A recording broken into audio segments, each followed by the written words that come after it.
온누리교회 사역 18년 동안의 사역을 평가하는 방법이 중요한 것이 세 가지. 과연 예배 공동체인가? 이 말을 조금 더 개인적인 말로 바꾸면 온누리교회 성도는 진정한 예배자인가? 이런 질문을 하셔야 합니다. 특별히 순장님들은.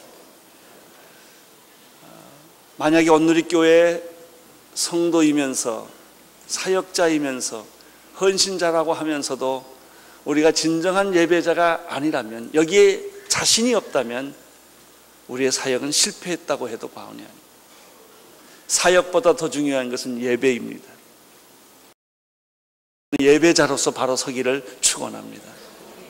그리고 온누리교 교회가 많은 프로그램, 100가지가 넘는 프로그램을 하지만 거기에 온누리교회의 본질이 있는 게 아니고 온누리교회의 본질은 예배에 있다는 것입니다.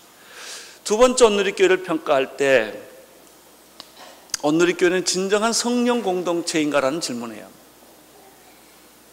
사람이 일하는 것이 아니라 성령께서 일하시는 교회다.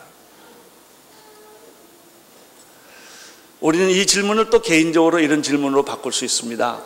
나는 성령 사역자인가 하는 것입니다. 쓸만한 것도 버려야 돼.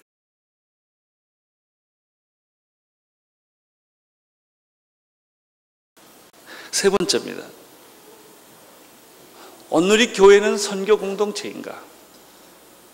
정말 우리는 한 영혼을 불쌍히 여기서 눈물을 흘리면서 한 영혼의 소중함을 깨닫고 전도하는 전도 공동체이고, 복음을 한 번도 받지 못한 민족, 잊혀진 민족, 아무 누구도 기억하지 않는 그 사람들을 찾아가서 복음을 전하는 그런 교회인가 하는 것입니다. 우리 개인적으로도 나는 전도자인가 하는 것이죠. 제가 늘 말하지만요, 전도 제일 못하는 사람이 목사입니다.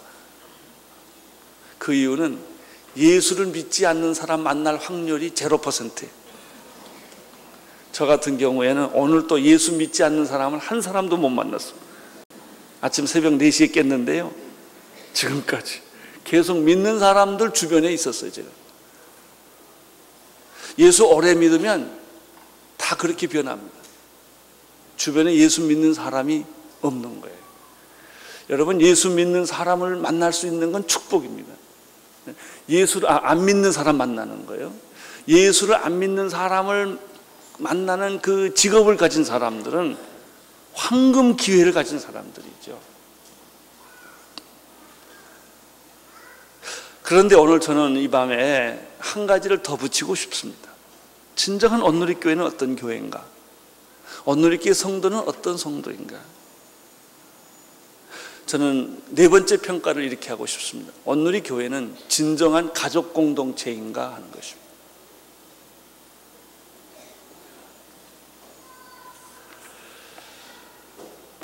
왜 온누리 교회가 하나님의 가정 사역 학교를 시작을 했는가? 90년대, 약 한 14년 전이죠. 제가 첫날도 이야기를 드렸습니다마는 제가 건강이 좋지 않아서 안식년으로 하와이에서 1년을 보내고 마지막 서울에 들어올 때 제 마음속에 두 가지 생각이 있었어요. 하나는 하나님께서 온누리 교회가 말씀은 있다, 훈련도 있다, 사역도 있다. 근데 온누리 교회 결정적으로 부족한 것은 성령 사역이다. 저는 사실은 예수 믿을 때 방언했고 성령 체험했고 귀신 나가는 거 경험했고 이런 예수님 그 환상을 받고 이런 영적 경험이 많은 사람. 그런데 제가 연예인교회를 하면서 간을 다치면서 건강을 잃으면서 새벽 기도를 그렇게 열심히 했던 내가 건강 때문에 새벽 기도를 빠지기 시작했어요. 그 성령의 많은 체험들이 내게 있었는데 건강을 잃으면서 이 성령 체험들을 놓기 시작을 했어요. 그리고 성령 대신에 말씀 쪽으로 움직이기 시작했어요. 하나님은 이것을 아주 싫어하셨어요. 온누리교회가 창립하고 나서 말씀 사역으로 교회가 갑자기 커졌습니다. 2,000명, 3,000명.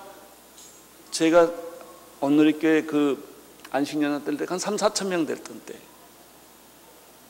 하나님께서 제게 가르쳐 주셨어요. 너는 성령 사역으로 돌아가라. 말씀 사역과 함께 누가 뭐라 그러든 그때 성령 사역한다는 것은 굉장히 부담이 있었어요. 조금 극단적인 사람, 광적인 사람, 감정적인 사람, 이성적이지 않는 사람, 이런 인상을 받기 때문에 이런 성령 사역한다는 것이 굉장히 부담이 됐던 그런 분위기였습니다. 그렇지만 하나님은 저에게 강력하게 요구하셨어요. 온누리교회는 성령 사역으로 돌아가라. 그래서 제가 안식년 돌아오자마자 성령 사역을 선포했어요. 이게 하나예요. 두 번째, 안식년에서 돌아올 때 하나님이 내게 주신 선물은 가정사역에 대한 선물이었습니다. 그래서 저는 돌아올 무렵에 킹스키즈는 있는데 왜 킹스 패밀리는 없을까? 하나님의 가정. 그래서 아마 그때 김종인 장로님이라고 생각이 돼요. 제가 김종인 장로님과 몇몇 분들을 불러서 가정사역을 하십시다. 그래서 아이디어를 줬어요. 그래서 가정사역을 한다니까 너무 좋아서 많은 분들이 몰려들었어요. 준비를 했습니다. 그리고 이제 곧 그것을 처음으로 제가 느끼고 배웠던 것들을 좀 미숙한 것이지만 그거 지금 가정사역의 모체가 된 거예요. 그런 아이들을 첨부해서 줬더니요, 아주 재미있는 보고가 나한테 왔어요. 목사님, 1년만 연기해 주십시오.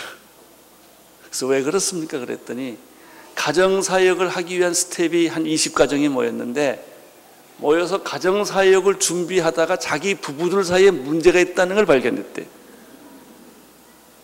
다 겉으로는 괜찮은 것 같은데 가정사역을 하려는 자기들 부부 자신이 심각한 부부의 문제가 있고 갈등이 있다는 사실을 깨닫고, 이러한 우리들이 어떻게 남에게 가정사역을 할 수가 있겠냐. 우리 문제를 먼저 해결할 수 있는 시간을 1년을 달라고 그러시더라고요.